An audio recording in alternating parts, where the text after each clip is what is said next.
baseball is dead. Rest in peace. Well, I guess we can just erase that last episode from the pantheon of BID rants in terms of the Red Sox not doing anything, because the Red Sox did something. I'm pretty excited about it. I know Dallas is going to have some horse shit, slander, troll take about it, but I don't give a fuck. I mean, we don't care. Well, I'm here to tell you right now, Dallas, we do not care what you have to say about this deal. This is already the easiest my job has ever been. Nah, we don't care. We're excited. We don't care about what you have to say about us. And he's a lefty, which makes it even better because you're just going to have to like fake slander perhaps the best left-handed pitcher in baseball. I don't know. That's a little aggressive. Oof. That's a little aggressive. Yes. Hey, you absolutely. And this is why I posed the question the way I did, because we understand. I mean, it's been proven that the Red Sox are nowhere near ready or capable of spending money in free agency. So how were they going to retool? How were they going to restock? Yeah. And it wasn't the expenditure of money, but it was the expenditure of resources, the expenditure of prospects. That's a fair criticism. I'm not even going to push back on that, Dallas. I'm not even going to say, oh, come on, like give us credit. Like, not like until the Red Sox spend money, the criticism is fair. I agree with you. I know. I mean, I try to speak in fact. That way there's really no pushback. There is no argument. No, you don't. No, you speak in slander for the most part, but that is not a slanderous argument. That the argument that until the Red Sox spend the money, the criticism is fair. The full throttle 2.0 is not exactly a thing anymore. I mean, neutral. If you trade for Garrett Crochet, and I already let me just disarm Dallas and be like, oh, so that was just a pivot? That was a pivot for Juan Soto? Your pity pivot? No. Garrett Crochet was always plan A. Garrett Crochet was always plan A. It just took longer than Soto did. It was. You can laugh all you want, but going into the offseason, no one was talking about Juan Soto and the Red Sox being connected. It was, can they go out and get Garrett Crochet? That was plan A. It's just, we kind of moseyed our way into the Soto sweepstakes, which, by the way, the reports today are that the Red Sox, I don't even think got to 700. So now I'm going to just kind of take them out of that. They weren't even really in that.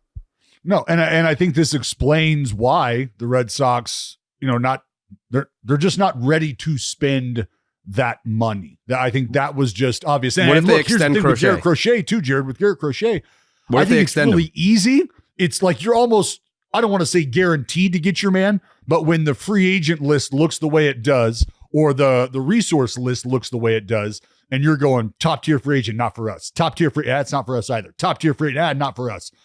You know what is for us? A trade candidate way over here that we're going to have to do a little work on and extend. It seems like a very soft landing. That is for us. That's our lane over there, like almost on the shoulder of the highway where there's not traffic. There's something there. And you can be there, and it's not really safe over there, but you can exist there. And that's where they're at. They're on the shoulder of the highway, and they've taken Garrett Crochet and said, we can use you to change this tire, and then we can get right back on track. And that's where we're going to go. They were never going to be in the market. 190 for Max Fried. Like, that's more than fair. It's just the Yankees were desperate and tacked on the extra year. That's all that was. Well, the Yankees had a contingency plan in place for what they felt was going to be the second best resource on the market for them. And then they turned and executed that move to perfection. The Red Sox, I guess you could say, executed their moves to perfection because they knocked on the door of Juan Soto and then ran. And they knocked on the door of Max Fried and then ran. And they never even got to the door of Corbin Burns. And instead, they stopped at the door of Garrett Crochet. And we're like, hey, we're on our way out of, we'd like, perfect. All right. Please step in, Jay. No, I think listen, I've been accused certainly of being negative as it relates to the Red Sox.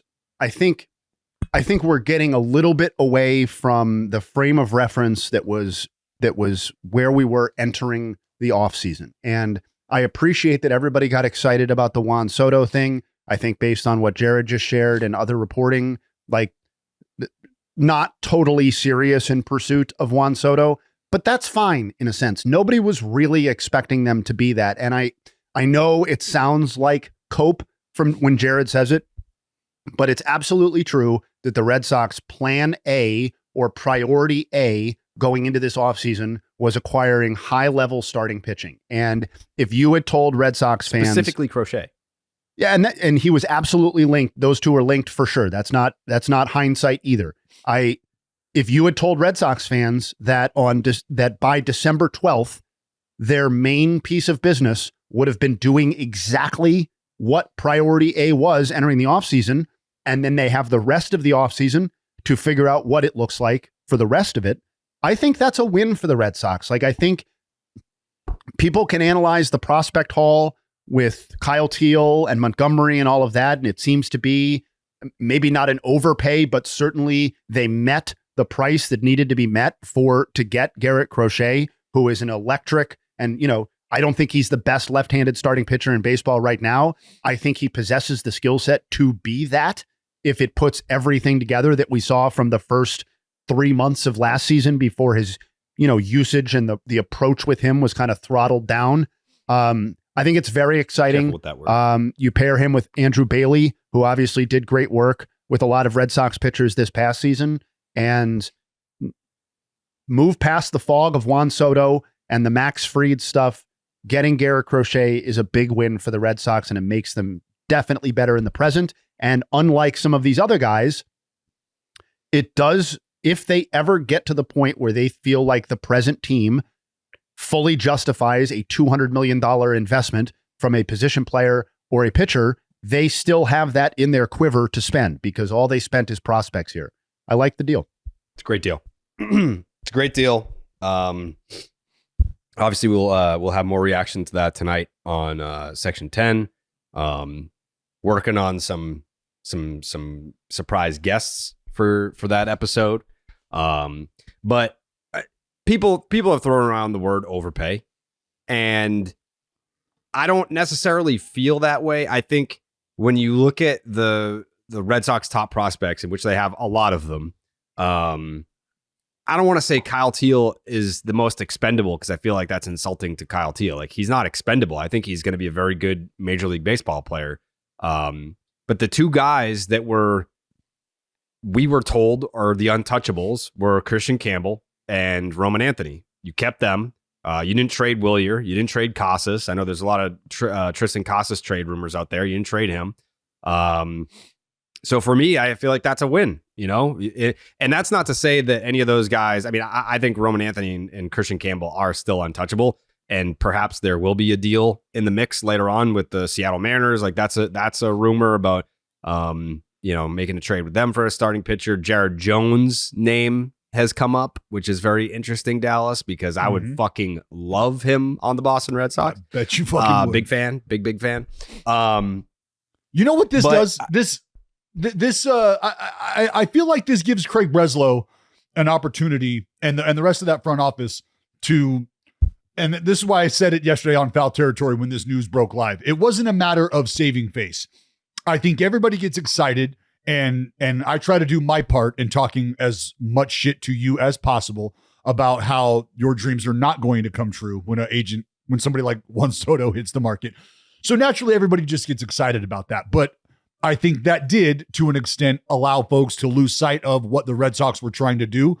The issue is, in the face of having two marquee free agents available to you, like a Corbin Burns and like a Max Fried, not landing those guys, I think there's some initial sticker shock. But that's why I said what I said on our podcast days before this happened. That's why I was literally in the middle of reiterating what I had said on our podcast days before on Foul Territory, which was what Crochet represents for the Red Sox and their front office. It's an opportunity to land that high-end starting pitcher, and it's an opportunity to potentially extend that high-end starting pitcher who wants that. So in the grand scheme, when you boil it all down at this point in time right now, they missed out on a guy that they were probably never in. And I've been talking a lot of shit about that, but I never at any point in time thought they were going to be a real player. Did the lineage of Dominican stars factor into my decision, thinking that they had an opportunity? Sure. But was that real weight behind it? No. What they needed to do was exactly what the Yankees did. And that's pivot in a moment where you knew you were probably not going to be the major player. And they did. And they got a guy who, if they're not ready to spend the money with a Burns or a Fried, then they have landed exactly where they needed to with all things being said and done, all things being equal, they have a starting pitcher, a frontline starting pitcher that they can extend. I also think, just to go back to the price paid, overpay sort of side conversation, I'm happy to be wrong about Kyle Teal in 5 years if somebody pulls this clip, but I feel like given what we know now, a Kyle Teal-like prospect and your most recent first-round draft pick in Montgomery is a price that a major market team should be prepared to pay for a semi-controllable, high-upside player that perfectly fits a need. Like, this is not the Brewers or the Guardians surrendering a Kyle Teal and a Braden Montgomery. This is a team that really should be able to replenish that sort of thing and needs to be very picky about the sort of players that are going to be contributors at the major league level. And I feel like that you can't get too covetous with your prospects when you're a team like the Boston Red Sox, I feel like. And to your point about retaining the two best prospects or the two most untouchables, I do think that's a win in its own right. And, like in terms of the Max Fried sticker shock, like being prepared, I just think like this deal is it's a perfectly reasonable response to the moves that the other teams have made or the moves that the Red Sox didn't make earlier in this offseason. And I also think without the financial dollars attached, like the literal financial dollars attached to a move, it allows you it buys you some time, because how long are we going to wait until we sort of define how this move plays out? Right. And so I think what Craig Breslow understands, and this is something a lot of franchises understand, is how much do you value your draft picks per the slots, per where you're picking? You have attached a dollar value to those. Now there's a broad dollar value attached to them. That's why we call it slot money. From there, you might feel a little differently about what you have in your coffers, what's available to you. So you might value those draft picks differently. I'm not telling you there's going to be a $3 to $4 million gap in between the value from organization to organization, but you get what I'm saying. So now Craig Breslow has the opportunity for this trade to really, really win out in favor of him, because you have a big league ready front line starting pitcher. And we don't know how the prospects are going to pan out, because, boys, we're getting ready to do a redraft today. And you want to know what's all over the first round? Guys that you're not going to draft because they never got to the fucking big leagues. I also just think from a subjective perspective on this trade, it's just so much more interesting, and Garrett Crochet is so much more interesting than analyzing Max Fried to the Yankees, because like Max Fried is a baked cake, right? And we know what he's going to do for the Yankees if he's healthy, et cetera, et cetera. And it's just money, really. Garrett Crochet obviously possesses an upside that Max Fried can't touch, and, posted one of the highest strikeout rates in Major League Baseball history for a left-hander, and his quantity of Ks and his limited number of innings pitched. The sex appeal is off the charts. You also have the other side of the coin where it's like, well, he wasn't nearly as dominant in the second half of last season when they started fucking with his usage, and he was only going 3 or 4 innings a start. And I'm not pinning all of that on him. I don't think most people would thrive in those circumstances, but it's an interesting wrinkle going into 2025. Like, what does his usage look like? What is there a cap to how far into the season that he's prepared to go, et cetera, et cetera. And then you also have, the wanting to get paid to extend himself sort of thing. And it's like, these aren't even bad things, but I just feel like it's a much more nuanced situation and kind of thing to follow than we're plugging this solid number 2 starter into a rotation that needed a number 2 starter, like the Fried transaction. And Jay, those are all great reasons why I think you have to take how the latter part of his season went with a grain of salt, because this is the environment he's pitching in. He's pitching for a team and in a clubhouse that nobody wants to be a part of. There is no bright future ahead of him. He is trying to protect himself, because he can't just say, look, I'm not pitching at all until I can pitch for a team that's going to care about it. Like he can't do that. So he says, I'm protecting my future. I will not be extended. I'm not going to run up the pitch count. I'm not going to do this. I see what's going on behind the scenes here with you guys, and that's fine. I'm going to make the executive decision to protect myself and to protect my career, because you clearly, the White Sox, you're not doing that. That is not what's happening. So I'm going to do it. And now he had to pitch under those pretenses for the remainder of the season. So I take that performance really with a grain of salt for all of those reasons that I just outlined. Give this dude a comfortable place where he feels loved and he can go out and play baseball and he can just get the job done. I think you're going to have a different animal on your hands. I agree. Yeah. I'm more interested to see how soon we start to hear reports that they've approached him about an extension. Is that spring training? This shit's got to happen before spring, Jared. Come on. I want it to happen before spring, and I'm not even a fucking Red Sox fan. Yeah, I mean, that's an interesting layer to this, is the extension part of it. We haven't seen anything yet. What are you doing? What are you doing respectively, if this is not part of your plan?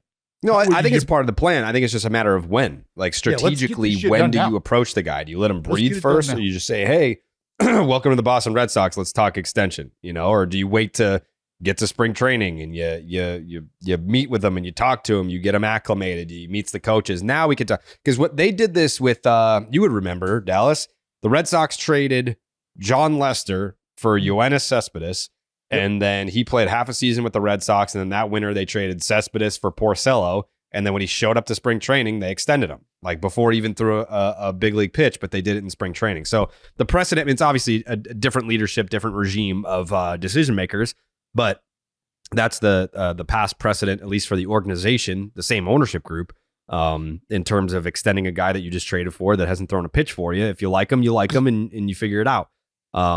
But yeah, I mean, at the end of the day, it was plan A, and I think plan A is not done. Like, plan A was pitchers, plural. So that's why, today, for the rest of the winter meetings, we're going to be keeping an eye on the Red Sox movement. I think that they're not done. At least they don't want to be done.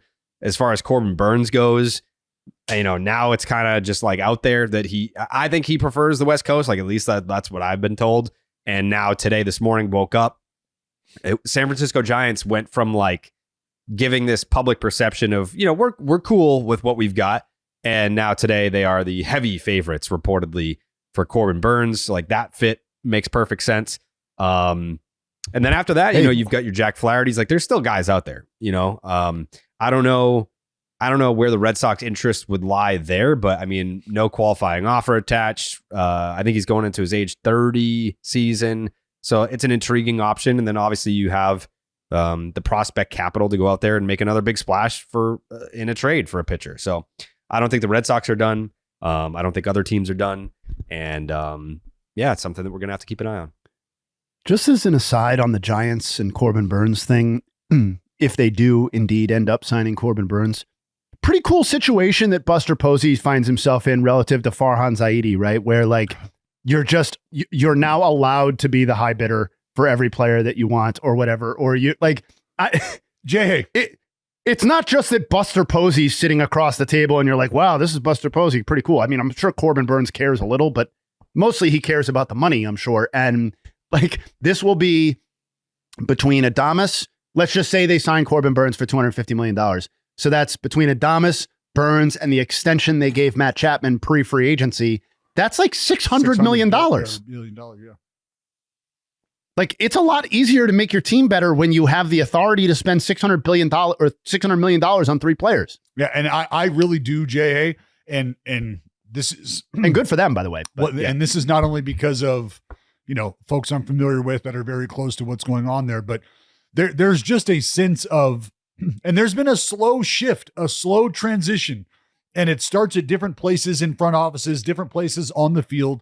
But there has been a concentrated effort to try to get what I will call baseball blood back into front offices and baseball blood back into decision-making positions in these brain trusts, because you can get blinded by analytical approaches to the extent where you lose sight of some of the other things that really factor in to bringing a guy in-house and trying to build around them or create a foundation with this individual. And I think Buster Posey's presence, Buster Posey's appreciation for those small things that turn out to be big things, I think those are carrying a lot more weight today than the analytical findings of a Farhan Zaidi in the past. And, it'll be interesting to see how that plays out too, because I know it is currently in vogue, or as you're saying, becoming in vogue to get these players back in the mix and maybe even running the whole thing. We also have lots and lots of evidence of different eras of players, of course, but of players running teams and it going very, very badly. So this isn't the first time this has been tried. But to your original point, and I don't know whether this was true of the Zaidi regime or not, but to me, it would be malpractice for a front office to have no incorporation of people who participated in the sport on the field as part of the decision-making apparatus. Maybe that doesn't mean they are the final say, but any front office that doesn't include that sort of voice, I think is destined to miss lots of stuff, even with some of the best analytical approach you could possibly have. Yep. Well, I guess earlier Jay Hay said the Red Sox were winners. Well, you can be a winner too with the Underdog Fantasy app. It's the greatest time of the year again. Football is back and it's here to stay until February. Over 1 million fans across 33 states got in the game last year by making picks on Underdog. Win up to 1,000 times your money just by choosing higher or lower on your favorite player's stats like touchdowns, passing yards, and more. Making picks on Underdog is straightforward and signing up is even easier. Just head on over to Underdog's simple-to-use mobile app or UnderdogFantasy.com. Sign up with the promo code Jared, that's Jared, and Underdog will give you a free pick to use on your first cash pick'em entry, plus up to $1,000 in bonus cash when you deposit. That's Underdog Fantasy, promo code Jared, to claim your new customer special of a free pick and your deposit offer. Also on today's episode of Baseball is Dead, we have the MLB redraft from 1996. We have the Cy Young hindsight from 1977. That's the old Sparky Lyle and Steve Carlton debate, still raging to this day. And of course, we'll cap things off with Family Feud, but had to start the show today with Garrett Crochet to the Boston Red Sox. The Alex Bregman sweepstakes reportedly is heating up. I saw a report that the Yankees were very interested in Alex Bregman, to which I gave him the Christian Yelich treatment. Immediately sent him a text message, and I'll read it right now. Fucking done with you. I saw that the Yankees were in on Alex Bregman. The exact text was, "If you go to the Yankees, it's on site and I'm throwing hands," was the text message that I sent to Alex Bregman. I wonder, do people have a real understanding of the tie between Alex Cora and Alex Bregman? Yeah. You asking if people understand the connection between Cora and Bregman? Yeah, they got a real feel for that. I think so, yeah. But I mean, not to make this another Red Sox fucking topic, but the report the other day that was very unsettling to me was that Sam Cora Kennedy and Cora want Bregman, but Breslow doesn't. Mm-hmm. Come on, Breslow. I mean, come on. What are we doing here? What numbers are you looking at? You know, you need a champion. You need a leader. You need a guy. Come on down. I think Bregman, huge Dustin Pedroia fan growing up. Yeah. I mean, it's going to be tough to package up that Breggy Bomb salsa and take that act anywhere else to Houston. Anywhere else other than Houston. You think he's staying? It's interesting. If you because think the he's Astros staying, then that offer is going to have to come way up. It's interesting because of what the Astros have ahead of them, and they have some decisions that they have to make. And well, what are you reading into the whole Kyle Tucker trade rumor stuff? I mean, that by the way, that goes totally against what I understand about the Houston Astros is when they have a star in their walk year, they're like, we are totally fine with letting this motherfucker walk instead of trading him for 1 year and cashing in on some prospects. But I would be very surprised if the Astros traded Kyle Tucker. But I mean, they had Mr. Pena in the wings And that's what allowed them to let Correa walk. That's what allowed them to go, that's fine. I don't know that they feel the same way about who they have behind a Kyle Tucker. But they can still win this year. Do you not agree? As far as the division goes, sure. I mean, there's 3 wild card spots. I mean, and we've seen time and time again, it doesn't really matter how you get in. It's almost detrimental to be a division winner.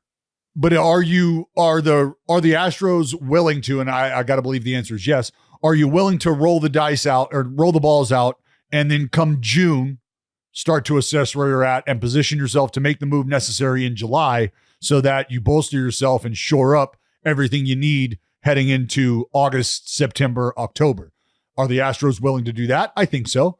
But I do think it's just a matter of whether or not they feel whatever they have to come behind Kyle Tucker would influence their willingness to move off of Kyle Tucker. And obviously the return is going to have that impact. But I think Alex Bregman, for better or worse, there's been a ton of conversation about Altuve being the face of this team. And I think Alex Bregman has quietly been the balance point for this team, for this organization.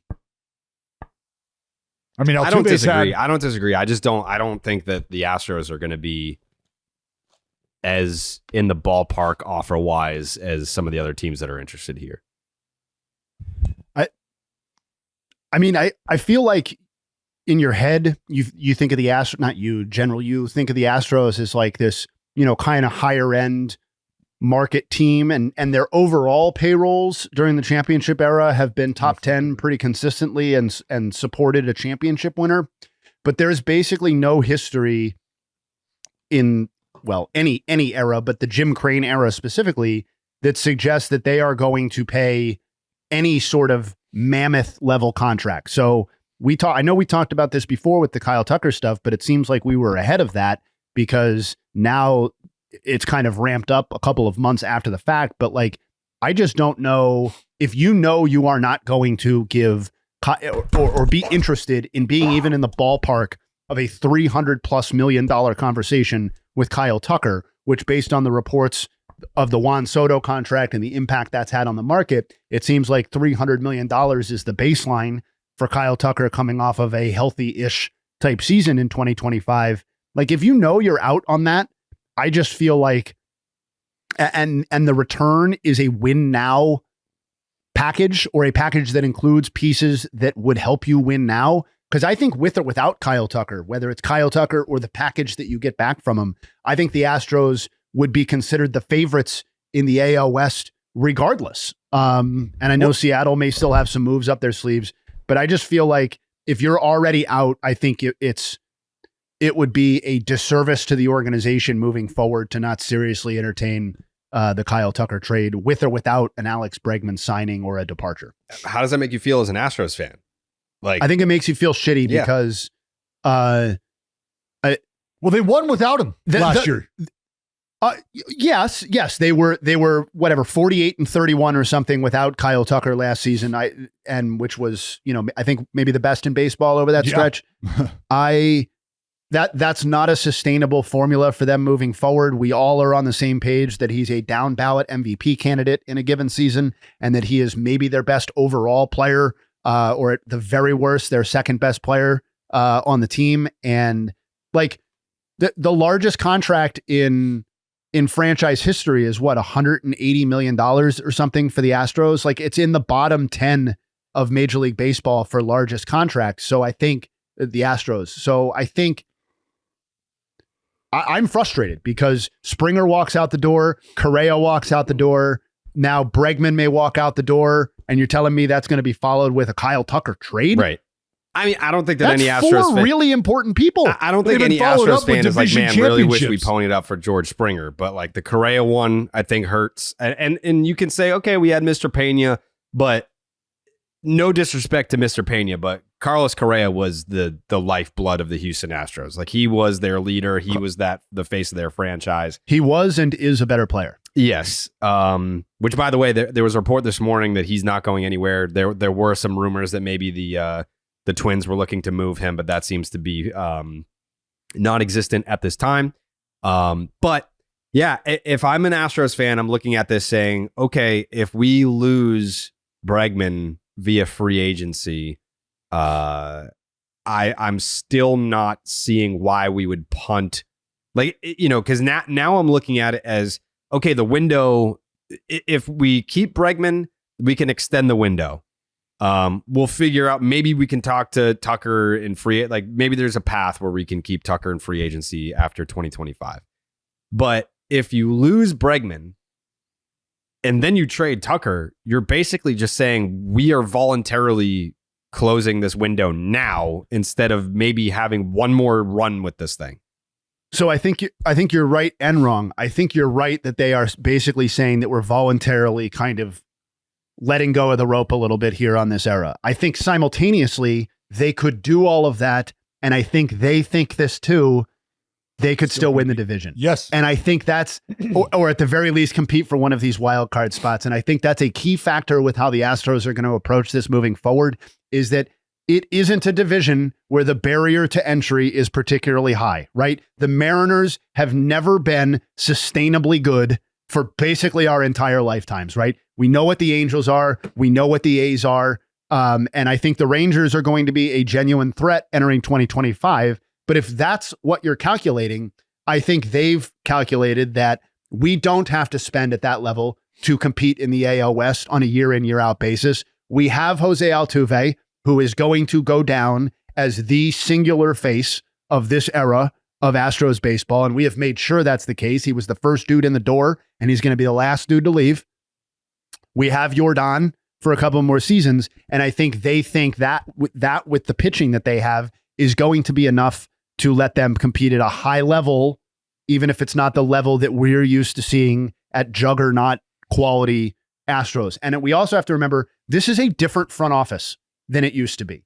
And it's not the front office that built this dynasty, quote unquote. It is a completely different front office, and it is run by people who may have different marching orders as it relates to spending and player costs and stuff like that. So I'm looking at this lineup offensively, and I have a lot of concerns if you take Bregman off and Kyle Tucker is replaced with piece A, piece B, and Luis Gil, or a Luis Gil quality pitcher in the present. But I do still think it would be good enough to win the West. Potentially. Yes. But I think the Astros are in the business of winning World Series, not division titles. I think they may have been in that business. Yes. Yeah. So we'll see what happens with Bregman. I think that I saw like, oh, his market's heating up and this could be done in the coming days. I think it'll be another week or two before we see Bregman go. Yeah, I think that's gonna sizzle for a little bit. But we'll see. We'll see. There's teams that are in on Alex Bregman. Nathan Eovaldi back to the Rangers, where he wants to be, right in his backyard, pitching for another team that he helped win a World Series. Just a fucking absolute stud. Congratulations to Nathan Eovaldi. Just as an aside on that, I know we'll do season preview stuff at a later date. I think the Rangers are on the very short list of the most fascinating teams in baseball entering 2025. And Eovaldi's not really a part of that, but bringing him back as part of the rotation is an important part of that. And I'm very excited to talk about them and to see what their season looks like in 25. Well, and Jay, because you could very well get to talk about a guy who, for the Rangers, they've had to sort of just forget about. They've had to just sort of leave off to the side. What does a healthy Jacob deGrom do for this team? For sure.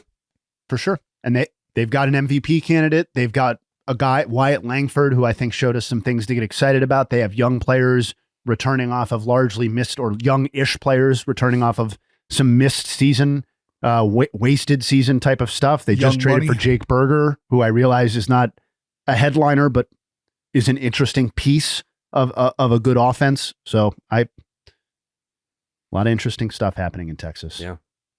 Shout out Connor Jeffers. Yeah. Big shout out. Jay, your thoughts on the Andres Jimenez trade with the Toronto Blue Jays? Yeah, so I'm more down than up on it from the Guardians side. I think it's a pretty clear win for the Blue Jays. They add one of the very best defensive players in baseball to a team that needed impact level position players, and they have prioritized defense and versatile players in, the Varsho acquisition. I mean, Kiermaier is a little less, he's an established great defensive player. Jimenez. From the Guardians side,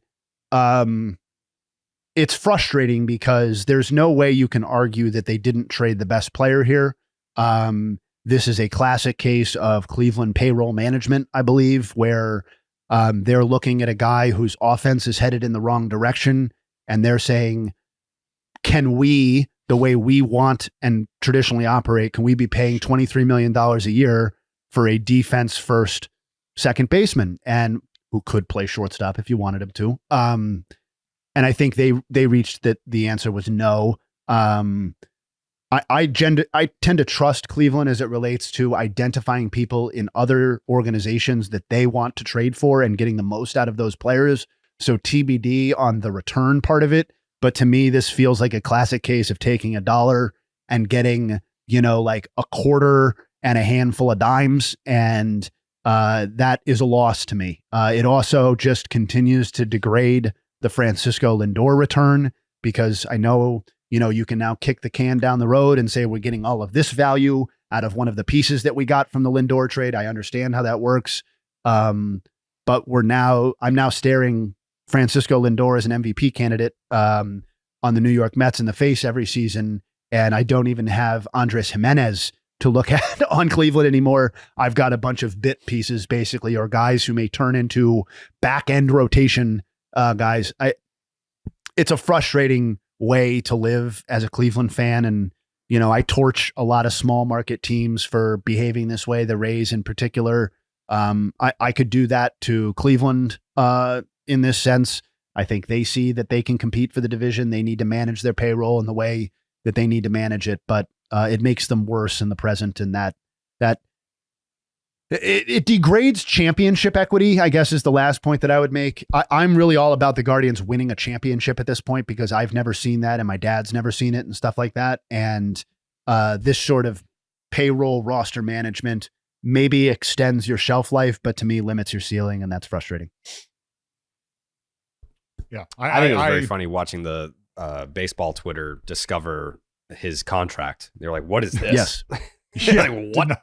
Like breaking it down year by year, being like, what happened here? Was there any sense that things were going to change after signing Jimenez and extending Joe Ram? Was there any thought like, just maybe? Not for me, just because the Joe Ram contract was such an incredible discount for the team that I really feel like they viewed it as found money / we almost can't sign this guy at this price. Like what are we doing as a team if we're not willing to meet this price? And, I think Joe Ram maybe took 50% or 60% of what he could have gotten had he waited. But I also understand I'm not going to litigate his decision making, but to your question, no, there was never a sense that it was going to change for me. And I think we're seeing that they took an opportunity to sign Jimenez. They got, in terms of the actual cash payout that they've had to do, they got the cheapest years out of him and maybe some of the best performance. And now they're going to move on and not have to pay him $23 million a year in 2027 and 28 or whatever it is. And I would rather the Dolan family just do that and have the team be better, but that's not how this team operates. Yeah. Well, it's an interesting trade. It is interesting. Very interesting trade. Especially given the Blue Jays kind of perilous situation roster wise. I feel bad for Blue Jays fans. Cause we were in the same boat as them where they were just like, someone please take our fucking money. Like, can we do anything? But yeah, they're still waiting on it. I don't know. I don't, is it crazy? I know that Corbin Burns prefers the West Coast and the Giants are now viewed as the heavy favorite for him supposedly, but is it crazy to still think that they have a chance for Corbin Burns? If they offer easily the most money, I certainly wouldn't rule it out. It seems like they've been legitimately competitive from a dollar standpoint on multiple. Didn't they match the Yankees offer for That's Soto? What I read. Yeah. Yep. So that's yeah, crazy, I think they seem to really be trying. They're just in a very perilous spot, as we've talked about roster wise. And even if you add Corbin Burns, obviously that makes you a lot better. But I would still feel a little bit uneasy about the state of this offense going into 25 with or without that pitching ad. Yeah. Were there any other stories that happened that you guys are burning on? I just wanted to shout out that the Nationals won the draft lottery. Yeah, they did. Shout out to the Nats. Yeah. It's crazy how nobody fucking cares about the lottery. That is not caught on at all. That is a Major League Baseball flaw that they did not promote that whatsoever so that fans could. I mean, I feel like that is something that fans would get excited about if they knew that it was going to happen. It's how online do you have to be to have known that was happening? Because I like to consider myself both very online and obviously a huge baseball fan. Mm-hmm. And then I just saw that they won the lottery. Yeah. I was like, oh. And actually it was categorized as the White Sox didn't win the lottery and aren't even in the lottery. That's how I was like, oh yeah, that's pretty funny. Oh wait, it happened? Yeah. Oh shit. Okay. I mean, doesn't the NBA have a fucking show surrounding this? Each team sends a representative from the franchise. It's like a whole, it's kind of like a play acting. Like they just go up there and they sit at the podium and it's like Tracy McGrady is representing the Toronto Raptors in the lottery today on the dais. And it's like, and I think like the way I understand it is they're not actually drawing the lottery on live TV. Right. The results are known, and then the balls are sent up to indicate the team. Like I have to go re-listen to one of the old low posts. But anyway, the point is that it should be much better promoted by Major League Baseball because like, and maybe it is on TV. I don't even know that. Let me ask you this. Do we think it's because, again, the folks that you see drafted first overall in baseball, as I mentioned, you're never going to, like, there's a solid chance you never see those guys. But the guys in the NBA lottery and the guys in the NFL, like, we're talking about these individuals changing the trajectory of these franchises. Totally. Baseball is in a very difficult spot as it relates to this. I'm not trying to pretend that like they're just dropping like, oh, they didn't promote LeBron James being available with the number 1 overall pick or the Nationals lucky into that. Like, only hardcore draft nicks are looking at the top players in the 2025 draft right now. Like, most Nationals fans have no idea who this puts them in the mix for, right? Like, So I get it. It's a much more difficult marketing thing, but like knowing it's happening is a great first step. You could try for sure. And they clearly want to make the draft a thing because it's televised every year. They're inviting the people. It's now like we're in year like fucking 5 of this or whatever it is, 5, 6. Like I'd like to know what was happening, but congrats to the Nats. Big congrats to the Nats. They usually do well with the first overall pick. I feel like historically nice track that is something they've succeeded with. Okay. This episode of Baseball is Dead is sponsored by BetterHelp. Yes, it sure is. Big shout out to BetterHelp. A lot of our listeners have tried, succeeded, and stuck with BetterHelp online therapy, especially this time of the year. The holidays are always a tough time of the year. It doesn't feel like the holiday season to me. I'm down here in Orlando. But online therapy, something that I've been a part of for several years now, since 2019. Big fan, used to do in person. Now I'm an online guy. And that is what BetterHelp is all about. If you're thinking about starting therapy, give BetterHelp a try. It's entirely online, designed to be convenient, flexible, and it's suited to your schedule. Just fill out a brief questionnaire to get matched with a licensed therapist and switch therapists at any time for no additional charge. Find comfort this December with BetterHelp. Visit betterhelp.com/rocket today, and you will get 10% off your first month. That is BetterHelp, HELP.com/rocket. Big thank you to BetterHelp for sponsoring today's podcast. All right, so I only have a half hour to go. So we doing this fucking redraft? You want to? I would hate to truncate or jam through a Family Feud.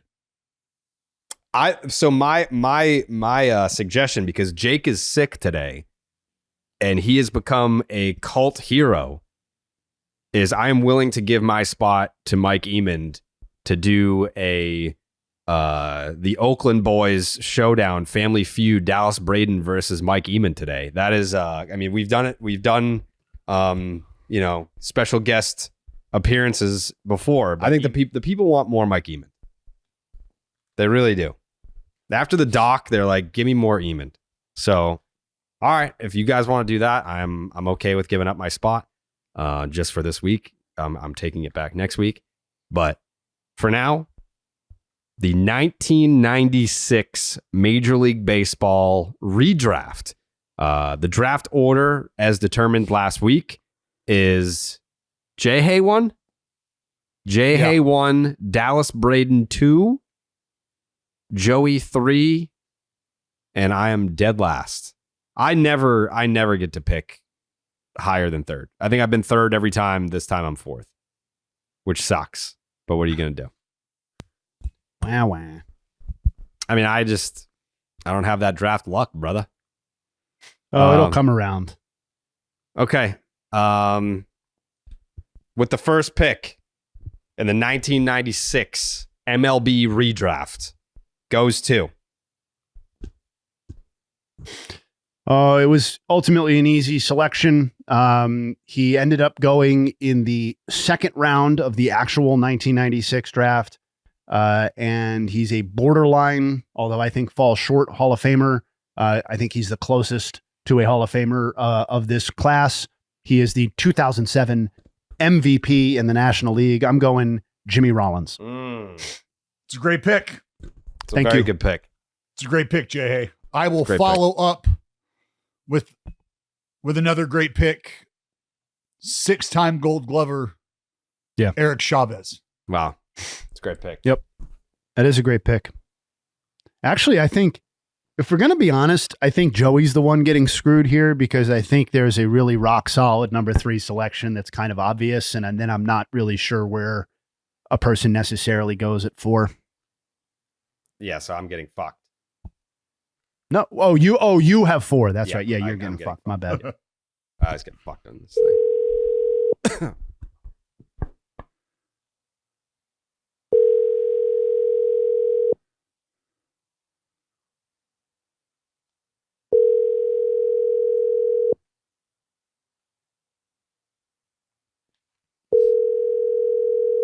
Wow, I mean, he could end up forfeiting his fucking pick here.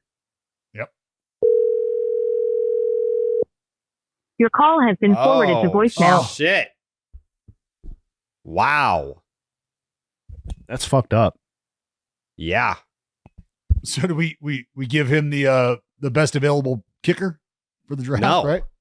I don't know what we do. I mean, does it just skip? I don't know. I mean, he's got to surrender the fucking pick. Is it just you're not available? Your is phone this just doesn't 3 rounds? Your phone. I mean, I don't know. My vote. He didn't answer. He doesn't get a player. Okay. All right. If he calls back, then he can make a selection. Yeah, I mean, if you want to call it might be twice- retroactive. Yeah. All right. Well, he didn't answer, so he loses his pick. With the third overall pick in the 1996 MLB redraft, I will be selecting Roy Oswalt. Roy Oswalt, who I believe just followed me recently on Twitter. I got to follow him back. That's fucked up of me. I gotta follow him to let him know that I just picked him first round, 23rd round pick, and he did sign in the real 1996 draft. Yeah. Just a quick reminder for you listeners who might not have been around for prime Roy Oswalt, because at this point we're talking damn near 20 years ago. Actually 20 years ago. But this is a guy who finished in the top 5 of the Cy Young in 5 of 6 seasons to start his career. Yeah. Roy Oswalt was a legitimate frontline guy for quite a long time, and then he had a nice little second act there with the Phillies. Brief second act, but a nice second act on that incredible rotation with Halladay and Lee and Hamels. I feel awesome about my pick. Yes. Yeah. Yeah, you really lucked out that he didn't pick up. Oh, yeah. It was Walt falling right to you. Yeah. I don't even know that Joe Gozo is Walt there. I'm sure he would go someone. He'd probably pick like AJ Hinch because he became a good manager or something. Where are you going, Yeah. J.A.? Am I going to pick? Yeah. We're just going to keep him on ice then. Yeah, I guess so. Well, I mean, call him back. Yeah, you want to give him another shot here? I mean, I feel like he's glued to his phone. I feel like he's someone that he would have texted us at least if he was available. Yeah, he's probably just looking at TikToks or something. Yeah. Kids that age. All right, then I will, with the 4th overall pick, I'm going to go ahead and nab another former major award winner. Wow. Friend of Dallas Braden. Yeah, no, come on. He probably wasn't going to get to you. I'm going to go ahead and take the Crochet. 2002 AL Cy Young Award winner. A big part of the Moneyball movie, if you remember watching it. Yep. Barry Zito. Yeah. Wait. Yeah. Did he sign? He was on the list. He didn't sign. He was. Oh no, he didn't. You're right. He didn't sign because that was going to be my pick. No, that was my fault. Did not that was sign. my fault. I had that. Oh, so Jay's down a player. That sucks, man. No, you gotta hate not knowing the rules, Jay. That is so unfortunate. I don't know. No, it's not. My own rules aren't that I forfeit the pick. No, those are my rules. All right, so I'm going to pivot. This one makes me happier. Jay anyway. just got fact checked. This one makes me happier because we're going to go all prime here. We're gonna really lean into peak value with this selection, and I'm going to take the guy who, for a 3-year period, was basically David Ortiz. Wow. I'm going to take Pronk. Travis Hafner. Oh, I saw it coming. Wow. For a reminder for you fans out there, from 2004 to 2006, which is actually David Ortiz's prime as well. Travis Hafner slashed 308, 419, 611. That is a 1.030 OPS and a 170 OPS plus with 34 homers and 111 RBI per season for Cleveland. One of the great DHs really of all time in terms of peak value there. I'm taking Travis Hafner. That's a good pick. Thank you. 31st round of the real 96 draft. Wow. That's a good By the pick, Rangers. dude. Oh, God. Thank you. Good pick. Oh, I am so torn right now.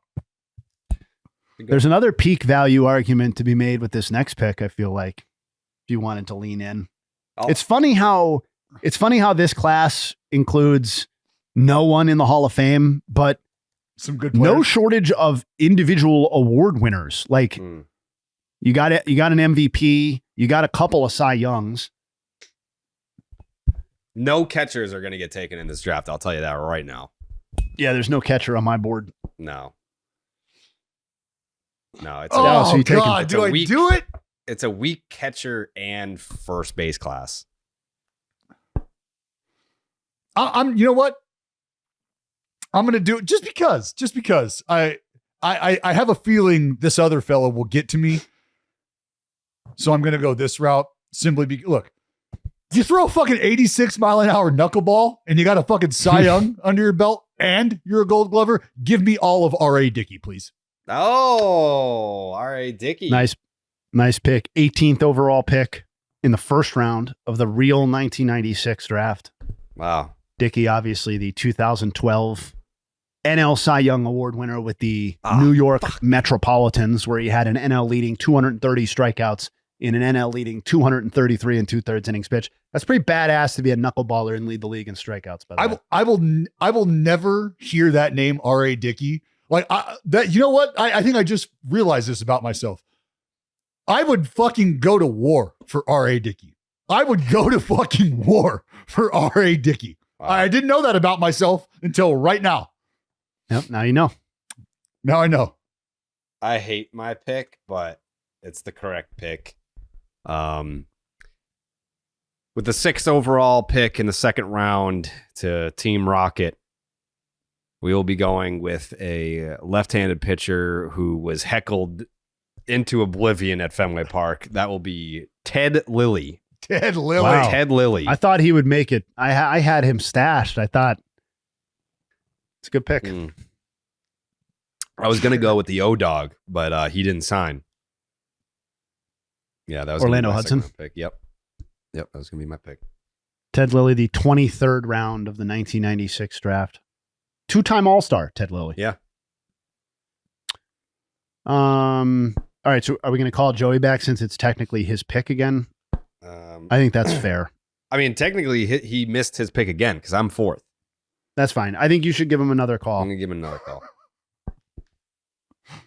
He's got a really good argument for throwing this draft out based on how things have just gone.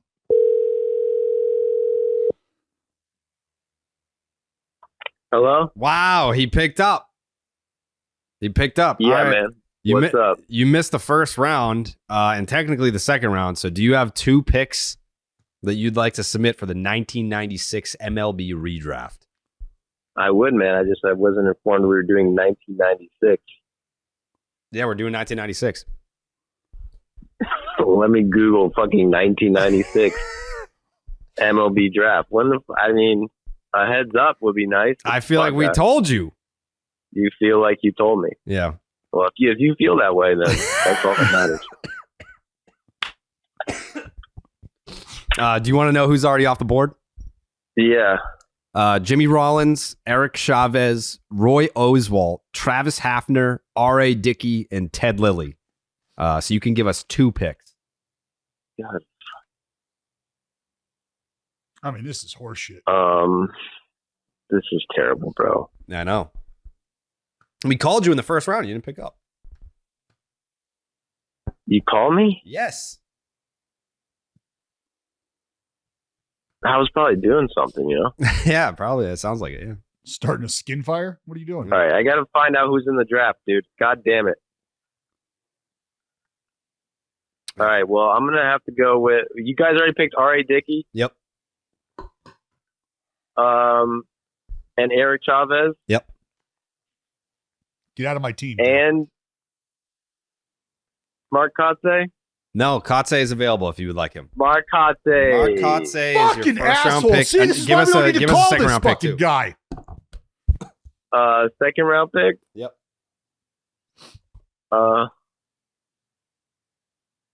See, that's a little tougher, you know? That is a little tougher. You got to stall. He's stalling here. Has anybody... this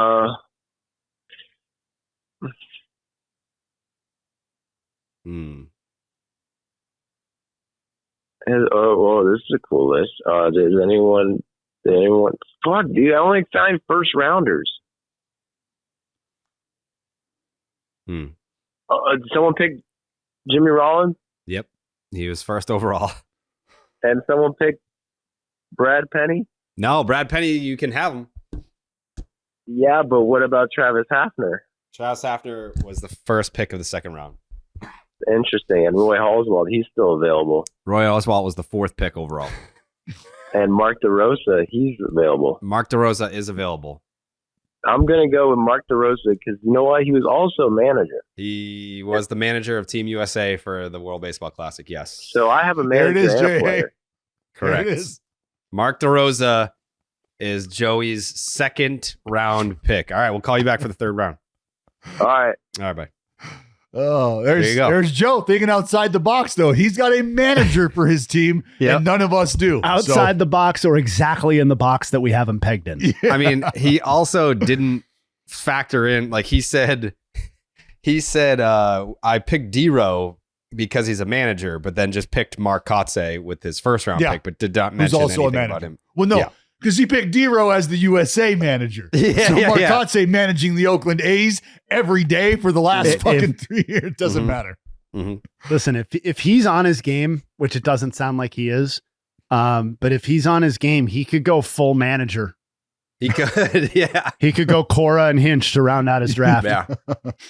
He could. We'll see whether we'll see whether he does. Yeah. So it's my pick again. It's your pick again. All right.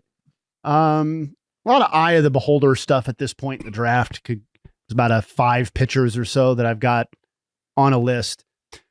But I'm going to take a guy who, if nothing else, was superlative at two things: stealing bases and playing in baseball games. I'm going to take Juan Pierre. Yeah, get the lefty, Juan Pierre. Wait a second. Great pick, Jay. Oh, wait, He no, did not he's not sign. eligible either. God damn it. Jay is I keep doing this. Didn't sign. You guys got in my head with this shit. All right. God damn between it. you and Joey, are we going to get a fucking draft, a real draft here? Yeah, sloppy work by me. All right. So that means I'm going to pull up my pitcher list. Ted Lilly was number one on this group of what I'll call the group of slop. I mean, Brad Penny's still available. Yes. Brad Penny is still available. Which one of these guys do I want?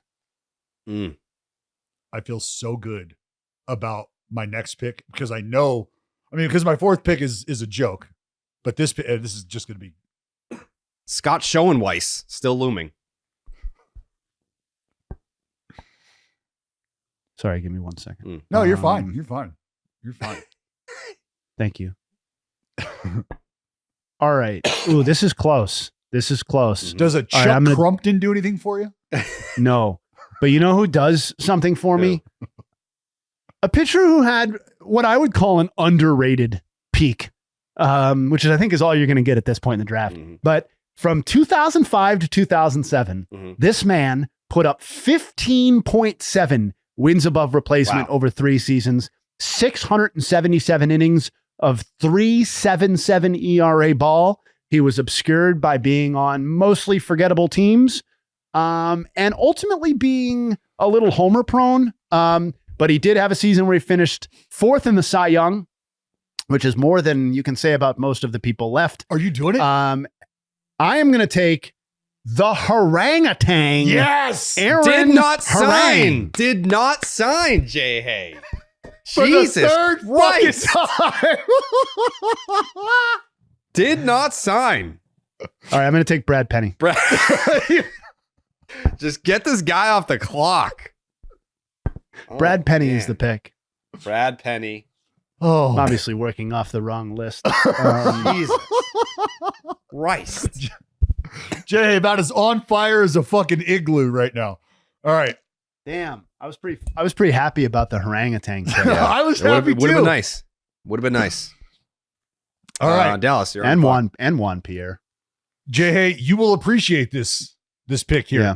Because this motherfucker, I just could not get out. I could not get him out. I could not figure out a way to get him out. And this was a dude who I was just like, this guy's going to the Hall of Fame based on how I felt about him facing me. Like, it felt like he had seen everything I had ever thrown, everything I had ever thought about throwing, ever. The way he took my changeup was, I had never been slapped across the face the way he slapped me across the face. I'm taking Casey Blake. I just confirmed that he did sign too. Yeah. 7th round of the 96 draft. It's funny. I just pulled up your stats against them. He had 8 career plate appearances against you. He had 4 hits, including 2 doubles and a homer. Yeah. 5 RBI and a walk. I don't know. Like, it was like 2 games. I was like, I don't know. What do you want to do? You want to put him on, or you want me to fucking throw it? He almost had a 2,000 OPS against you. Yeah. Jesus. Walk, single, homer, strikeout, double, ground out, fly ball, double. Yeah. Actually spanned. Hello? 3rd round pick, Joe. I'm looking at the board now. Yep. Billy Koch is on the board. You know that Billy Koch, he once paid his teammate $1,500 to get him to tattoo "I love Billy Koch" on his ass. It's worth the pick. And then his teammate, he tattooed his name on his butt. And then he was actually one pitcher who the MLB wouldn't let had to wear sleeves because he had too many tattoos. Oh, wow. Justin Miller. I'm going to go with Billy Koch. Billy Koch. I love Billy Koch because I need a pitcher, man. You need a pitcher. And he's a good clubhouse guy. Yeah, he is. No doubt. All right. Joe's 3rd round pick, Billy Koch. selected by Joseph. All right, Joe, we'll call you back for the fourth round. Yeah.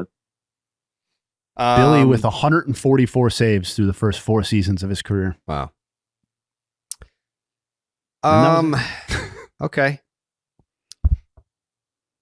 My third round pick is my manager, Alex Cora. Alex Cora, third round, fourth pick in the third round, Alex Cora. Shout out Miami. Jay Hay? Yeah, I'm doing some double checking. Yeah, please. I mean, I can confirm for you. I have the list.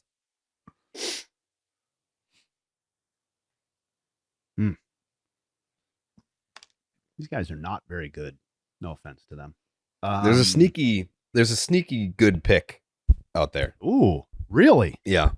Oh, there's a great pick out there right now. Yeah. Great pick. Yeah, I'm hoping this guy falls to me with the final pick.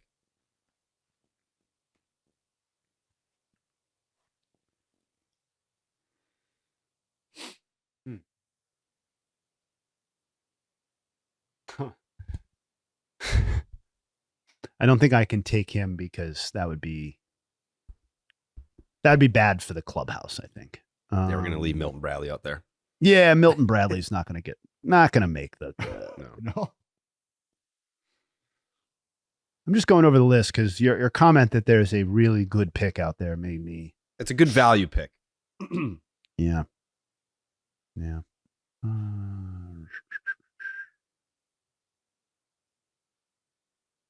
Let's take a look here. All right.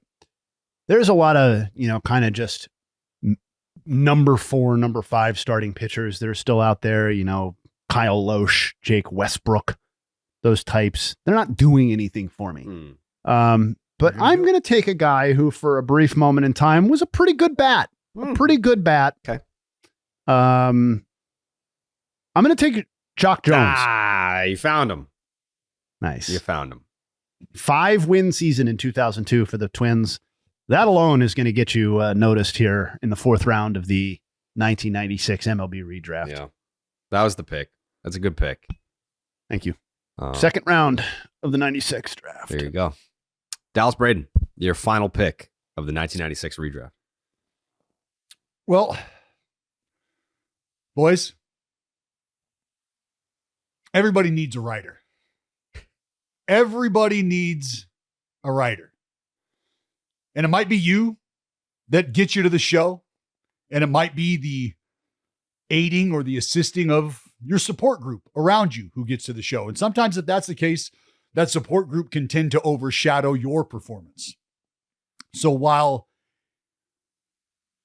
it may have been this individual's name called in the first round of the draft, it was not this individual who was the MVP, folks. No.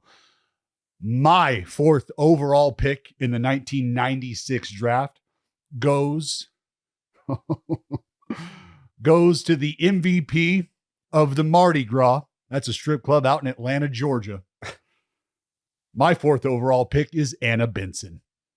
Who? Anna Benson, former wife of 1996 number 1 overall draft pick, Chris Benson, who, if you would like to do your homework on this Thursday afternoon, I promise you will find my draft pick the best of this entire draft. So shout out to Anna Benson, my 4th round draft pick in my 1996 redraft. Okay. All right. I'll have to do some. Anna Benson's forehead still available. Oh, damn. She's a closer. Let's say that. Hey, All right. Last pick, Joe. did anyone pick? Did anyone pick fucking Casey Blake? Yeah. Right before you. Jimmy Rollins, Eric Chavez, Mark Kotze, Roy Oswalt, Travis Hafner, R.A. Dickey, Mark DeRosa, Ted Lilly, Brad Penny, Casey Blake, Billy Koch, Alex Cora, Jock Jones, and Anna Benson have been selected. Well, no, I just realized I got two managers on my team, Kotze and DeRosa. Mm-hmm. They could butt heads. Who's going to be the leader? Fuck. Fuck.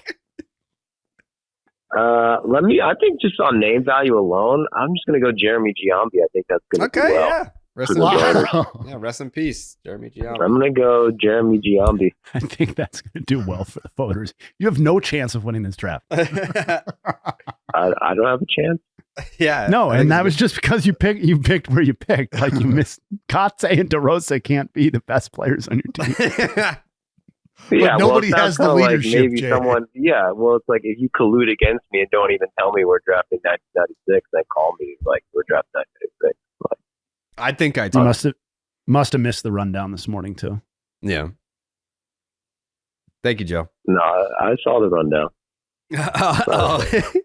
All right. All right. It's not in there. Any final thoughts? Any takes you have, Joe? No, we'll see when the season starts. We'll see which team is best once we start getting on the field. Are we putting these up to a vote on Twitter or anything? They've been going to votes in Discord. I think we need to widen the scope a little bit. Yeah, I agree. Yeah, because I'm just crushing. Yeah, we got to put it to Twitter. Well, no, but if you vote for me, I'll follow you back 100%. You just got to send proof. Oh, you just got to send proof. And I'll follow you back. All right, that's a good deal. It's a good pot sweetener. All right, Joe. We'll see you on Monday. Yes, sir. All right. Have a good weekend. Bye-bye. Okay, love you. Bye. All right. And Wrap this Mr. one up. Irrelevant in this draft, since you're gonna let him fall to me, I might as well take him. If let me double check my notes here. Yeah. The first pick in the third round has the same career WAR as Mr. Irrelevant in this draft. That's Kyle Loesch. I mean, I'm going to take Kyle Loesch. Yeah, that feels like a good pick to me to round it out. All right. Jimmy Rollins, Travis Hafner, Brad Penny, Jock Jones. That's my team. Yep. Eric Chavez, R.A. Dickey, Casey Blake, and the Benson family is Dallas's team. Roy Oswalt, Ted Lilly, Alex Cora, Kyle Loesch. That's Jared. And Joey is Mark Kotze, Mark DeRosa, Billy Koch, and Jeremy Giambi. Wow. That is a terrible team. I took all pitchers and Alex Cora. So I like my team. Got a good squad. All right. I got to get out of here, but Jay Hay is gonna maybe be knocking on some doors, and then Family Feud with Dallas and Mike Eamon still to come on Baseball is Dead. But I'll see you guys on Monday. My final thought is if you're going to go to Disney, don't wear sneakers. Wear running shoes, something comfy. Definitely don't wear Jordans because I am going to be wearing flip-flops for the next 3 weeks. My feet have all blisters.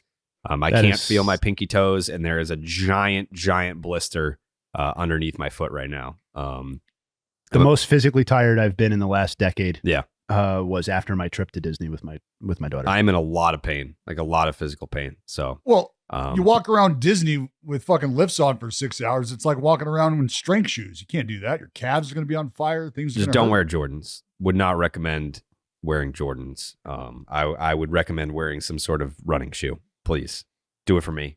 Do it for your feet. They'll thank you later. All right, guys. I'll see you guys on Monday. Enjoy. All right. Thanks so much to Jared Carabas for coming in and stopping by the podcast. That was pretty cool to have him on, wasn't it? It was good fun. It looks like Disney may have gotten the upper hand. Looks like he's trying to rebound, but we appreciate him carving out some time for us. Yeah. Now we've cleared him out. We've made room for the real star of the show, which is of course Mike Eamon, who you see on the video screen now. Yep. Welcome. Fellas? Yeah, it's great. It's great to have the master here with us. The And you might be asking why. And we're going to get to that in a second. But before we get to why Mike Eamon is here on the screen, it's just a reminder to sign up with the Underdog app. And of course, that's promo code Jared. For those of you who have forgotten, that's Jared.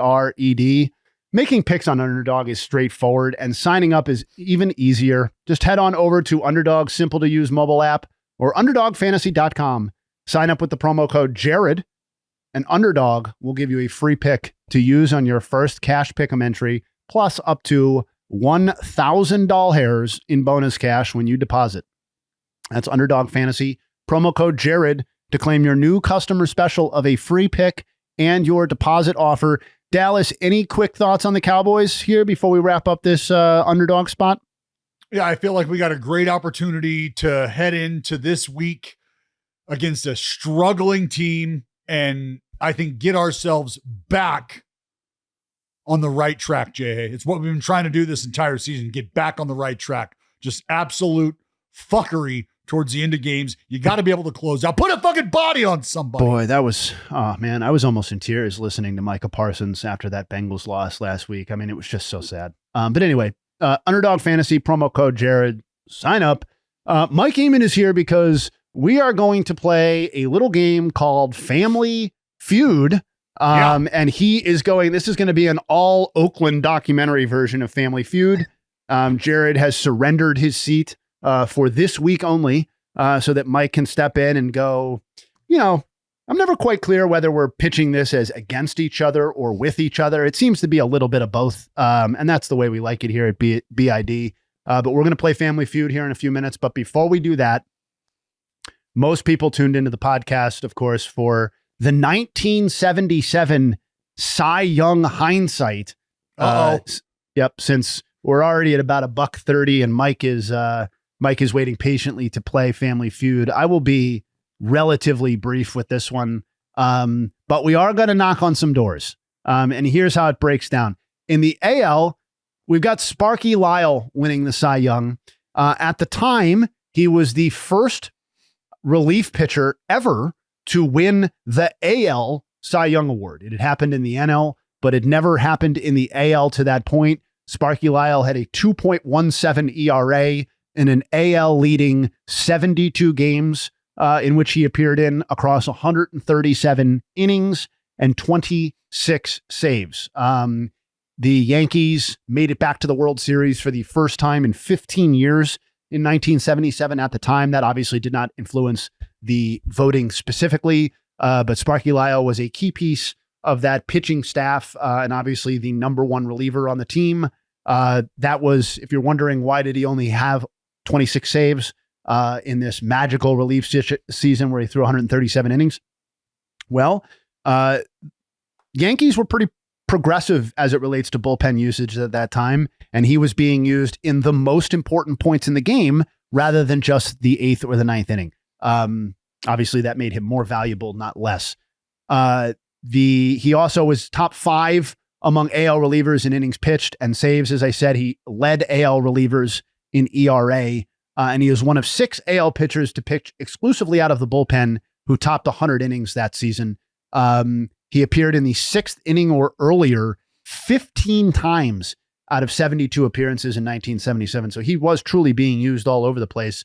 But some of what I just said there actually clouds his candidacy, I think, given that he was only top 5 among AL relievers in innings pitched and saves. He was left off 13 of the 28 ballots entirely. So this was a split vote in a lot of ways. Lyle got 9 first place votes. Jim Palmer got 6. Nolan Ryan got 6. It was a very, very close vote in the end. He was the 3rd Yankee to win the Cy Young up to that point, joining Whitey Ford and Bob Turley as previous winners. Unfortunately, I'm going to go ahead and I'm going to knock on Mr. Lyle's door because... Who are you taking it to, Jay? Yeah, so that's the equally interesting question, is who I'm taking it to. But I feel good about who my pick is. I'm going to give it to Nolan Ryan. God bless your soul. I know I've been on record as being, relatively speaking, a Nolan Ryan hater, but I think Nolan Ryan getting the 1977 Cy Young instead of Sparky Lyle makes a lot more sense in baseball history. And I think Nolan Ryan having won Cy Young award makes more sense within the context of his career than having none. This was his best season by B-WAR, Nolan Ryan's, at 7.8. So he was basically double what Sparky Lyle provided. He led Major League Baseball in complete games, 22, strikeouts, 341, and walks, 204. I'm going to say that again. He had 341 strikeouts and 204 walks. So if you're a 3 true outcomes guy, Nolan Ryan's 1977 season was pretty cool. There wasn't a lot of action involved in Nolan Ryan's season. It was his second season in his career featuring 300 or more strikeouts and 200 or more walks. He's the only pitcher in modern baseball history since 1900 to produce such a season. The only instances of anybody else doing that are from the 1800s. 1977 was one of 6 seasons Ryan would end up finishing in the top 5 in the Cy Young, but not win. And while the case is not, it's not just like, oh, Nolan Ryan should have won and there is no other discussion as it relates to this. It's a pretty complicated thing. Like Jim Palmer also had an excellent season. He threw 20 more innings than Nolan Ryan. Dennis Leonard has some sort of, advanced statistical case. Frank Tanana also is technically the leader in B-WAR among all of these candidates and led the AL in ERA that Sparky season. Lyle beat out 3 20-game winners. He beat out 3. Yes. Dave Goltz, Dennis Leonard, and Jim Palmer all won 20 games. Nolan Ryan won 19. But I'm giving it to Nolan because I think his season was more impressive than Jim Palmer's head-to-head. And I think Jim Palmer and Frank Tanana were the main competitors as far as if you're going to give this to a starting pitcher. I think that Nolan Ryan threw 58 basically more innings than Frank Tanana is meaningful. And I also just think, like, if we're trying to correct the record here and put baseball history kind of in the way that it quote unquote should be, I think Nolan Ryan should probably have a Cy Young on his resume. Yes. And while I think this is probably, you could argue for many different seasons, 1973 was a situation where he could have won. 74 also, perhaps. I think 1977 is arguably his best season. And thus, given that the winner in that season was a relief pitcher who I don't think really deserved the award, it's easy to then turn around and give it to Nolan Ryan. So with all due respect to Jim Palmer and Frank Tanana and Sparky Lyle, Nolan Ryan is now the winner of the 1977 AL Cy Young Award. Dallas, any reaction? You hear that, buddy? You got it. You got it. Good for Nolan. Well, yep. Thank you. The NL side is also kind of interesting because it's Steve Carlton. So little go ahead. fuckery? What's up? Little fuckery? There is a little fuckery here.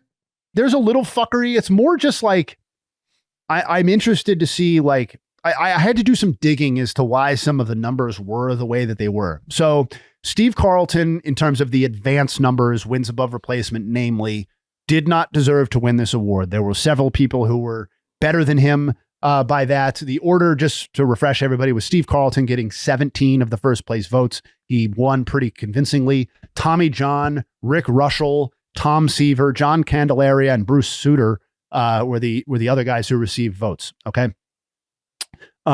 This was Carlton's second of what would end up being 4 Cy Young Awards. He won in 72, so 5 years earlier. He would then win in 80, 3 years after, and then 82 as well. So his 4 Cy Young spanned a decade of baseball. Carlton had a 15-year run where his average season was 270 innings pitched with a 3.01 ERA and 5 wins above replacement per season. 15 years.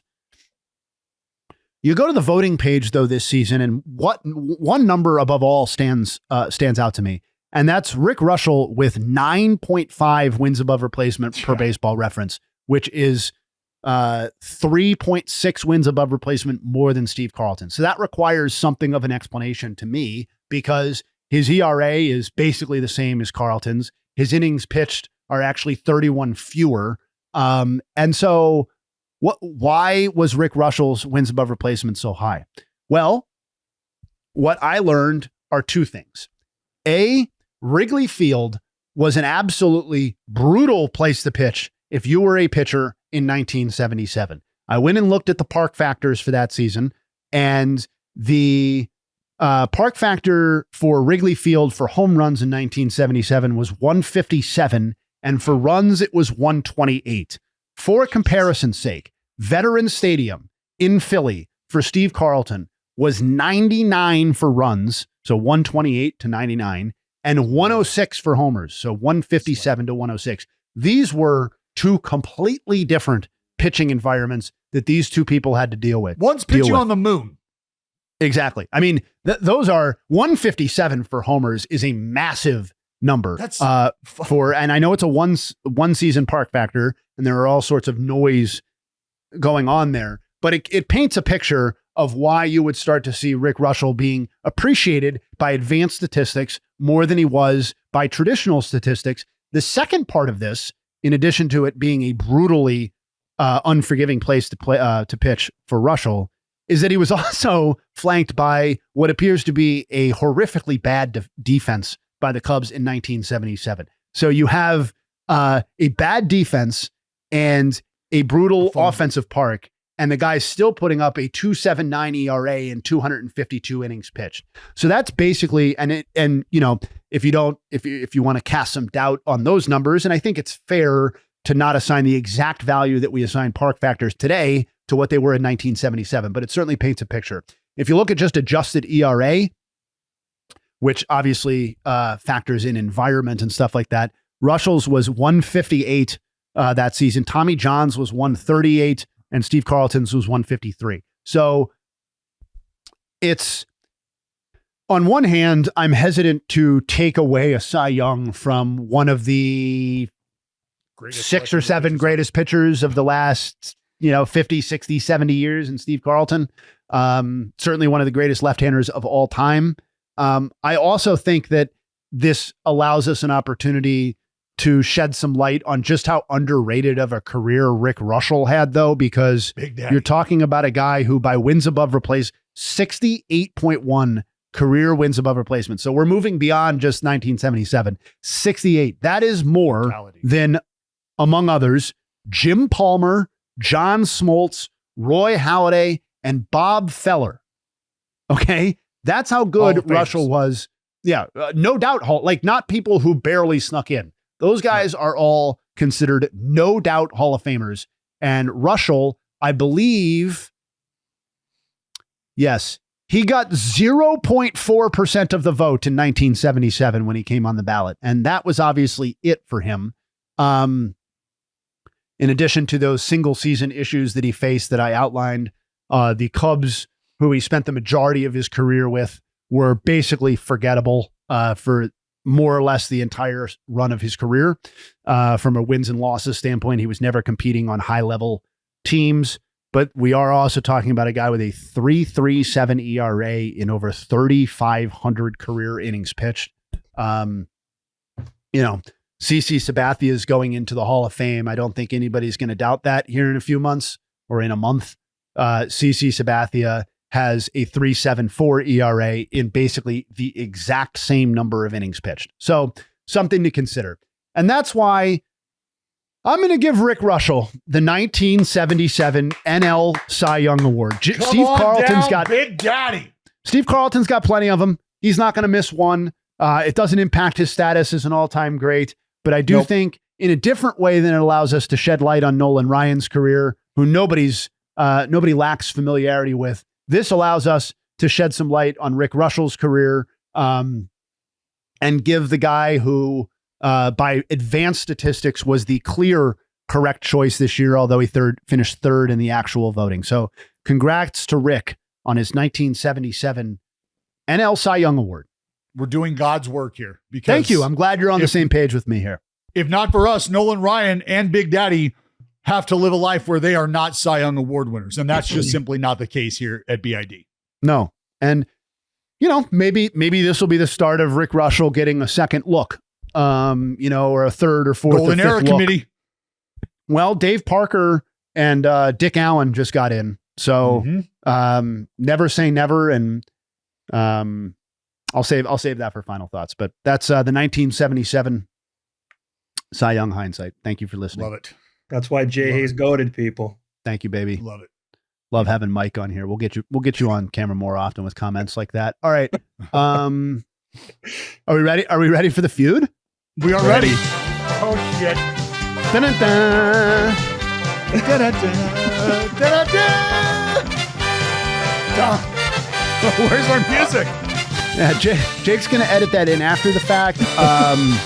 Welcome back to Family Feud. Baseball is dead style. I'm your man, Justin Havens. Coming off of consecutive wins, I think Jared was a little scared at what I might be bringing this week, so he bailed out. He said, I'm going to give Mike Eamon the shot here for an all Oakland version of the feud, and I'm excited about it.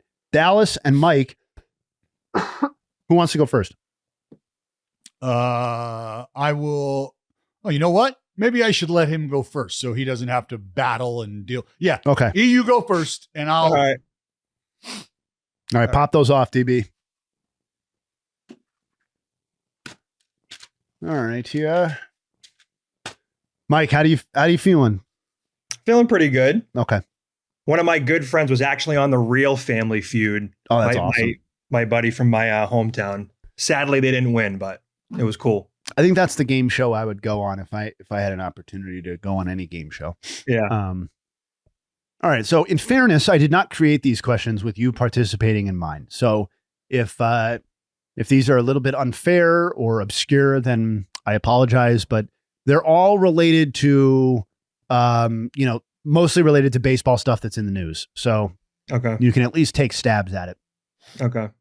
They're based on the answers. This is a harder version than we've done the last couple of weeks, but there are paths to victory. Are we ready? Could be a bloodbath, but yeah. That's okay. Okay. You're a big fan favorite, so I don't think they're going to come in too hard on you. All right. Out of 100 BID fans, here are the results. Question number 1. In increments of $5 million, okay? So 220, 225, 230.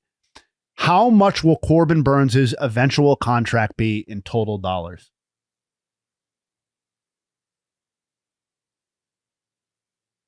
I would say 280 million. Okay.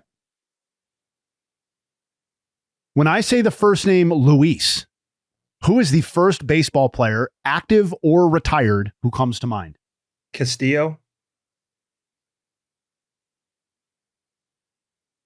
When it's all said and done, when the contract is over, how many contracts in baseball history will have been worse from a team perspective than Xander Bogaerts? All time? Yeah.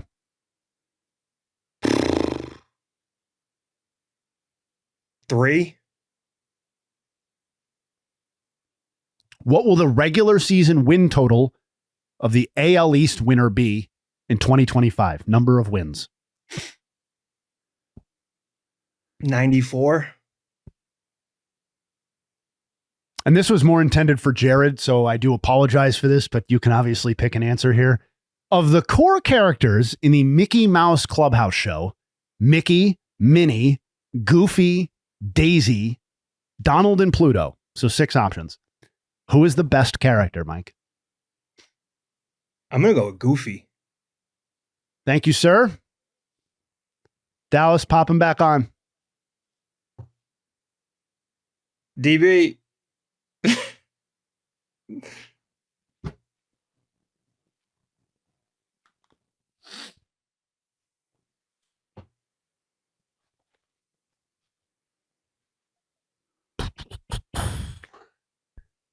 Hello? Hello. Hello? Hi, can you hear me? Can you hear me? Yes. Can you hear me? Fuck, man. Every fucking time I do this shit, dude. Every fucking time, man. Every fucking time. How about now? Yeah, can you hear me? Nope. It says it's fucking connected.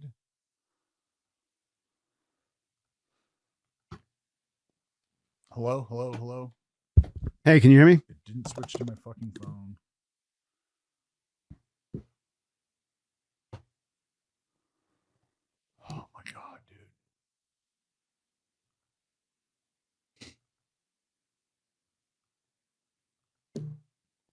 Test, test, test. Hello, hello, hello.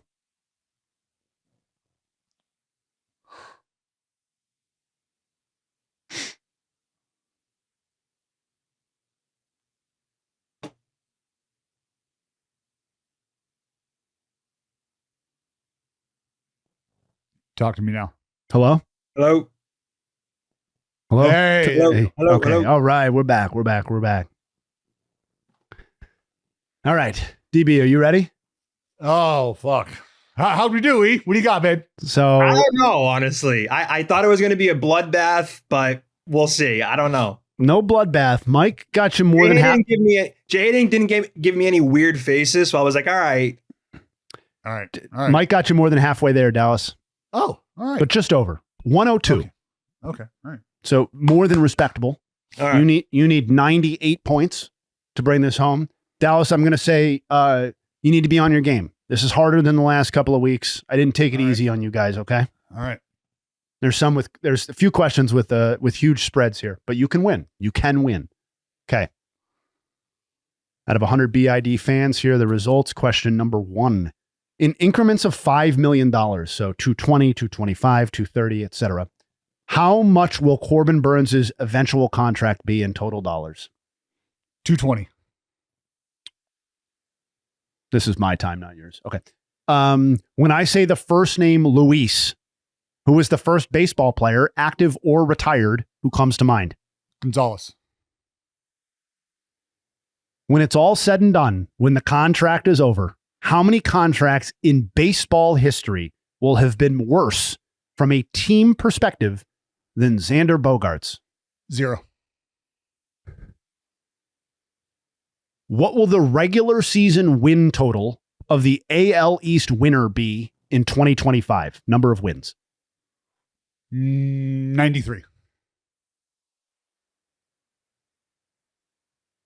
Of the core characters, this is Jared, I had this in mind.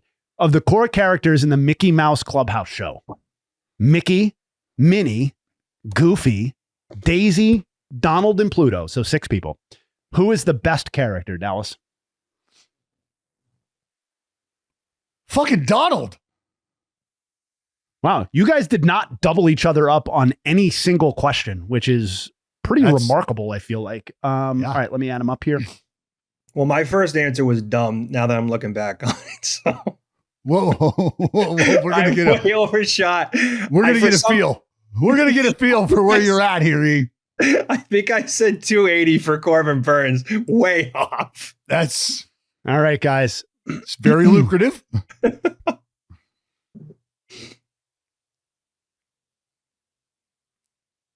1 second.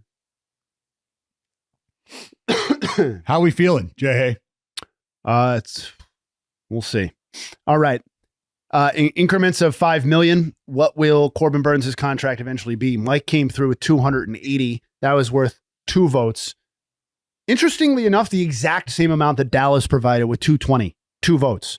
There were 2 answers that got doubled. So this was obviously a large spread question. There were 2 questions that got double-digit votes. 245 and 250 got 14 and 13. Otherwise, it's a smattering of single digits. So tough start there, but obviously a tough question. So we're up to 104 with 4 questions remaining. So happy. It's a fun. When I say the first name Luis, who is the first baseball player, active or retired, who comes to mind? You guys fucking nailed this one. You got the 2 top answers that were both 24. Mike got Luis Castillo. Dallas came through with Luis Gonzalez. So 48 points combined out of that. Obviously, we're only adding 24 more. So you're up to 128 with 3 questions left. Luis Severino, Luis Arias were the 2 other double-digit answers. When it's all said and done, how many contracts in baseball history will be worse than Xander Bogaerts? Mike said 3, which was the 3rd most common answer and got you 14 points. Dallas said 0, which in my opinion should have gotten more credit than it did. It only got him 6 points. That was tied for the 6th most common answer. 2 and 4 were the most common, 2 being 23 points. So I think 0 is going to be in play, but it only gets you up to 134 with 2 questions left. It's the right answer. What the fuck? Listen, man. What are you thinking? I'm sympathetic to you on this one. Come on. AL East win total leader, Dallas said 93, I believe. That was worth 6 points. Unfortunately, Mike also delivered 6 points on that question. So that's not moving us forward in the way that we need to be. We're up to 140 with one question left. And unfortunately, the big bag on this question was already secured by Mike. Mike got 56 points for Goofy. Dallas did the best he could, getting Donald for 18. I was tied with Pluto for the second most common answer, but that, of course, only gets us up to 158. So we fall 42 points shy.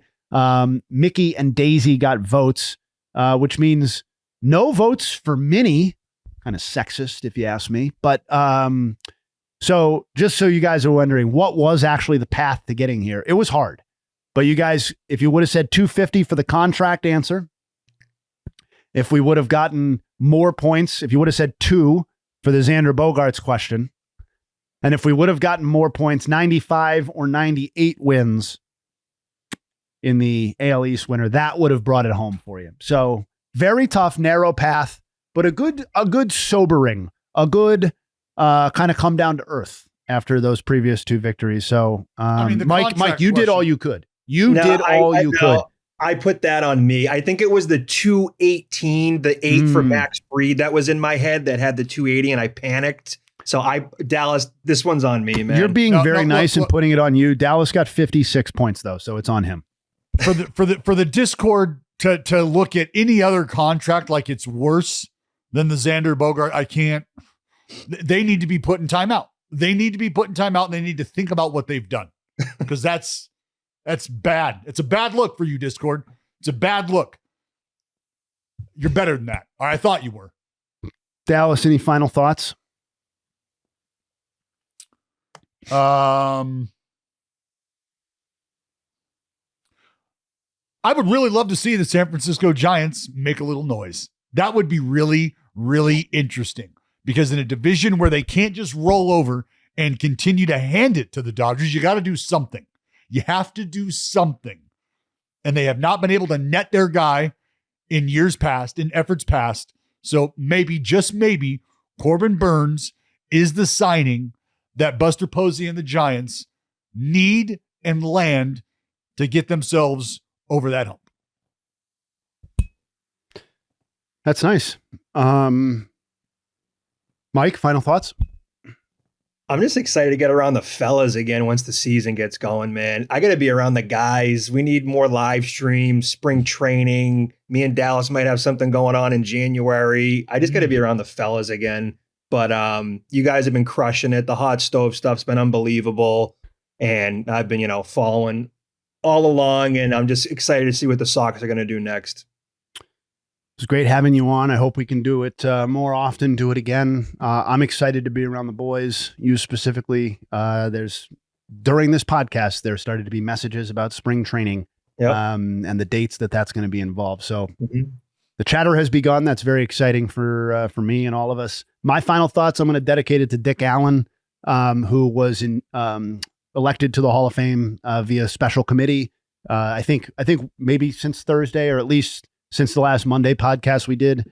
And I think this is long overdue on the very short list of candidates that I think were outside of the Hall of Fame that belonged inside of the Hall of Fame. A quick rundown for those of you. I obviously did not get to watch Dick Allen play. His last season was 1977. But any look at his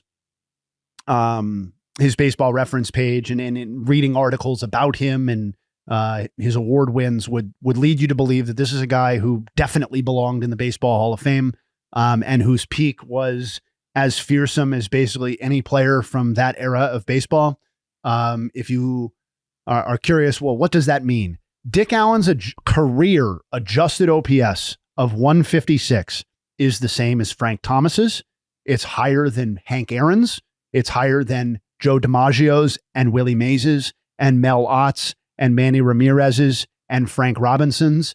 And it's right behind Juan Soto, who obviously hasn't even had the decline phase of his career begin yet. So Dick Allen's entire career is basically what Juan Soto has done to this point offensively. That's how special Dick Allen was. And while, obviously we're all huge fans of Harold Baines here at the podcast, Baines is in the Hall of Fame. They made room for him before they made room for Dick Allen. And I just want to note that by B-War, Dick Allen has 6 seasons better than the best season that Harold Baines ever produced. So congrats to Dick Allen on getting into the Hall of Fame, independent of any, side shots at Harold Baines. Dick Allen belongs in there, and I'm glad that he's in there. And Dave Parker also got in, but Dick Allen is the one that I'm more passionate about. So congrats to him. Buy your Baines meter t-shirts and Baseball is Dead merch for Christmas, folks. Company baby. Man, that Mike Eamon, I love it. Get it in. Let's go. Well, we'll be back. We'll be back Monday. We will be back Monday of next week. So stay by the stove. Keep your devices charged. Who knows? Does Bregman land back in Houston? Is he wearing another uniform by the time we meet again? We shall see. But until then, enjoy your weekend. Stay safe. And we'll see you next week. We gone.